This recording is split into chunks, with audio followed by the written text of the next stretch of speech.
হলো যে বাংলাদেশ কিন্তু এবার সাবমেরিন ক্রয় করতে চলেছে। আর এটি একটি না দুইটি না, প্রায় 12টির মতো সাবমেরিন ক্রয় করার প্ল্যান রয়েছে বাংলাদেশের। আপনারা হয়তো ইতিমধ্যেই জানেন যে বাংলাদেশ নৌবাহিনী কিন্তু ইতিমধ্যেই 2টি সাবমেরিন অপারেট করে, আর 2টি মিং ক্লাস সাবমেরিন।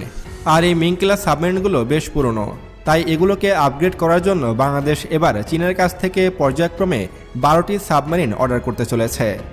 এমনকি আপনারা হয়তো এটাও জানেন যে 52 শেখ হাসিনা নামক একটি সাবমেরিন বেস রয়েছে বাংলাদেশের চট্টগ্রামে 52 শেখ হাসিনা নামক সেই সাবমেরিন ঘাঁটিটি অবস্থিত। এইখানে প্রায় 6টির মতো সাবমেরিন রাখার ফ্যাসিলিটিস রয়েছে। এমনকি এই সাবমেরিন ঘাঁটিটিকে যদি আরেকটু বাড়ানো যায় বা নতুন করে যদি আরেকটি সাবমেরিন ঘাঁটি তৈরি করা হয়, তাহলে সেখানেও সাবমেরিন রাখা যাবে।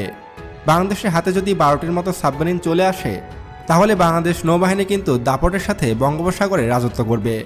এমনকি ভারতের যে কোনো নৌবলককে মুহূর্তে ভেঙে দিতে সক্ষম হবে বাংলাদেশ নেভি।